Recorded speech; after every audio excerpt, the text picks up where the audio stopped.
Hi friends, welcome to science kitchen. இன்றைக்கி நம்ம chains கிச்சனில் என்ன பார்க்க போகிறோன்னா, ஒரு சூப்பரான வெண்டைக்காய் புளிமண்டி எப்படி செய்கிறதுன்னு பார்க்க போகிறோம். அதுக்கு தேவையான பொருள்கள் பாருங்கள். ஒரு 300 வெண்டைக்காயை கொஞ்சம் மீடியம் சைஸில் கட் பண்ணி எடுத்து வச்சுருக்கேன். அதுக்கு கொஞ்சம் பூண்டு பல் உரித்து வச்சுருக்கேன். ஒரு சின்ன பச்சை மிளகாய், கருவேப்பிலை, மல்லி இலை, ஒரு சின்ன துண்டு வெல்லம், ஒரு பல்லாரி வெங்காயம் கட் பண்ணி வச்சுருக்கோம், ஒரு தக்காளி கட் பண்ணி வச்சுருக்கேன், அரிசி களைஞ்ச தண்ணி ஒரு பவுலில் எடுத்து வச்சுருக்கேன், ஒரு சின்ன நெல்லிக்காய் சைஸ் புளியை கரைச்சி எடுத்து வச்சுருக்கேன், போக ஒரு சின்ன டீஸ்பூன் அளவுக்கு வத்தப்பொடி, மல்லிப்பொடி, சீரகப்பொடி, மஞ்சத்தூள், அதுக்கப்புறம் நம்ம தேவையான உப்பு போட்டு செய்ய போகிறோம். முதல்ல வெண்டைக்காயை தனியாக நம்ம வறுத்து எடுக்க போகிறோம். இப்போ ஸ்டவ்வை பற்ற வச்சுட்டு ஒரு அடிகனமான பேன் எடுத்து வச்சாச்சு. அதில் ஒரு 2 ஸ்பூன் எண்ணெய் ஊற்றிட்டு, எண்ணெய் காஞ்ச உடனே நம்ம கட் பண்ணி வச்சுருக்கேன் வெண்டைக்காய்களை போட்டு நல்லா வதக்கி எடுத்து வச்சுக்கணும். நல்லா வெண்டைக்காய் வதங்கிடுச்சு. வெண்டைக்காயில் இருக்க பிசு தண்ணிலாம் போயிடுச்சு. இப்போ நான் உங்களுக்கு ஒரு சின்ன டிப் சொல்கிறேன். இப்போ இந்த வெண்டைக்காய் அந்த மாதிரி பச்சையான காய்கறிகள், கீரை இதெல்லாம் நம்ம வதக்கும்போது கொஞ்சம் மஞ்சத்தூள் சேர்த்து வதக்கணும்னா அந்த கலர் மாறாமல் அப்படியே இருக்கும். அந்த பாருங்கள், வெண்டைக்காய் நல்லா வதக்கிட்டு அந்த கலர் பாருங்கள் அப்படியே இருக்கா. இப்போ இதை வதக்கணும் வெண்டைக்காயை தனியாக ஒரு பிளேட்டில் நம்ம எடுத்து வச்சுக்கோம். இப்போ நம்ம வெண்டைக்காயை தனியாக வதக்கி எடுத்து வச்சிட்டோம். இப்போ அடுப்பை பற்ற வச்சு வானலியை போட்டாச்சு. கொஞ்சமாக எண்ணெய் ஊற்றி, எண்ணெய் நல்லா காய்ஞ்ச உடனே கொஞ்சம் போல் கடுகு, ஒரு 5-6 மட்டும் வெந்தயம் போடணும். ரொம்ப போட்டால் உங்களுக்கு ஒரு மாதிரி கசப்பாக இருக்கும். 3 வெந்தயம் போட்டாச்சு.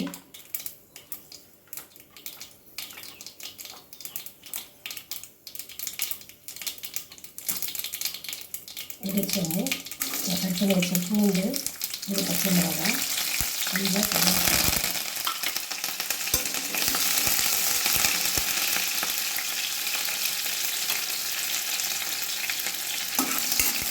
பூண்டு லேசாக அரையோடனே கட் பண்ணி வச்சுருக்க வெங்காயம்,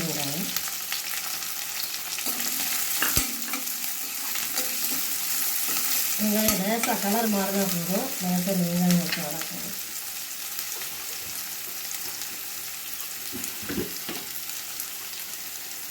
வெங்காயம் சீக்கிரம் வளர்ந்துருக்காது. தேவையான அளவு கொஞ்சமான உப்பு,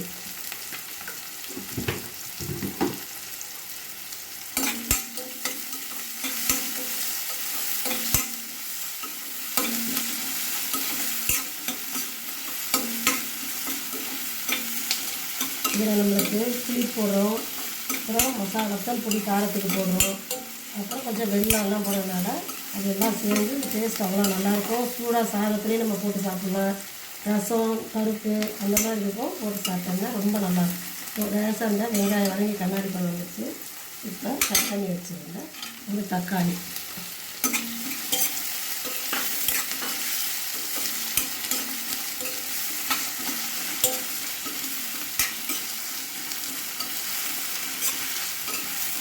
தக்காளி கொஞ்சம் நல்லா வதங்கும்.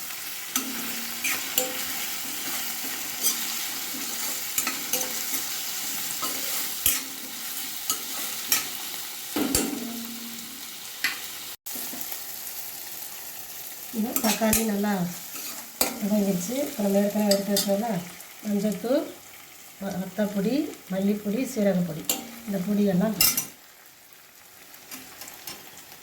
ஏற்கனவே அந்த வெங்காயம் வதக்கும் உப்பு போட்டதுனால பார்த்துட்டு பத்தலையெல்லாம் போட்டுக்கலாம். பொடிகளை போட்டு 1 நிமிஷம் வதக்கிட்ட பிறகு ஏற்கனவே வதக்கி வச்சுக்கோங்கன்னா வெண்டைக்காயில் எல்லா மசாலும் சேர்கிற மாதிரி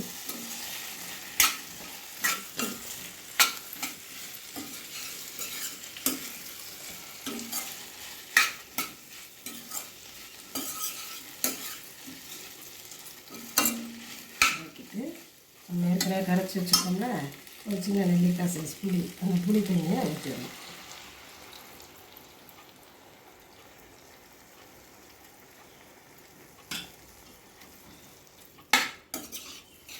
புளி தண்ணியை ஊற்றி ஒரு 2-3 நிமிஷம் கொஞ்சம் நல்லா வேகட்டும்.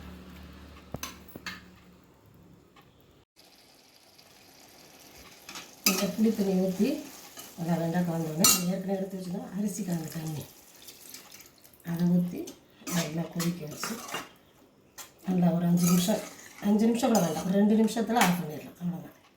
மீடியம் ஃப்ளேமில் வச்சுட்டு இதை நம்ம ஏற்கனவே எடுத்து வச்சோன்னா ஒரு சின்ன துண்டு வெல்லம் அதையும் போட்டலாம். அதை போட்டாலே கரைஞ்சிருக்கும். போட்டு ஒரு 2 நிமிஷம் கொதித்த பிறகு எடுத்து வச்ச மல்லி இலையை தூக்கி இறக்கிடலாம். நல்லா கொதிச்சிருச்சு. நம்ம எதுக்காக அரிசி கலந்த தண்ணி ஊற்றுறோம்னா, அரிசி கலந்த தண்ணி ஊற்றும்போது நல்லா கொஞ்சம் கொலகலப்பு தன்மை கொடுக்கும். அதுக்காக தான். நம்மகிட்ட அரிசி கலந்த தண்ணி இல்லைன்னா லைட்டாக கொஞ்சம் போல் அரிசி மாவு கூட நீங்கள் அரைச்சி ஊற்றிக்கலாம். கடைசியாக பொடியாக நறுக்கின மல்லி இலை கருவேப்பிலைகளை தூவி இறக்கலாம். உங்களுக்கு ஊற்றி சாப்பிட்றோன்னா கொஞ்சம் லைட்டாக அப்படி கொலகொலப்பாக இருக்கும்போதே நீங்கள் எடுத்துக்கலாம். இல்லைன்னா இன்னும் கொஞ்சம் நேரம் நல்லா வத்த வச்ச பிறகு எடுத்துக்கலாம். அவ்வளோதான். சுவையான வெண்டைக்காய் புளிமண்டி ரெடி. இதே மாதிரி அளவுகளோட நீங்களும் உங்கள் வீட்டில் செஞ்சு பாருங்கள். இந்த வீடியோ உங்களுக்கு பிடிச்சதுன்னா லைக் பண்ணுங்கள், ஷேர் பண்ணுங்கள், கமெண்ட் பண்ணுங்கள். முதல்ல எங்கள் சேனல் இப்போ தான் நீங்கள் பார்க்குறீங்க அப்படின்னா சப்ஸ்கிரைப் பண்ணிக்கோங்க. தேங்க்ஸ் ஃபார் வாட்சிங்.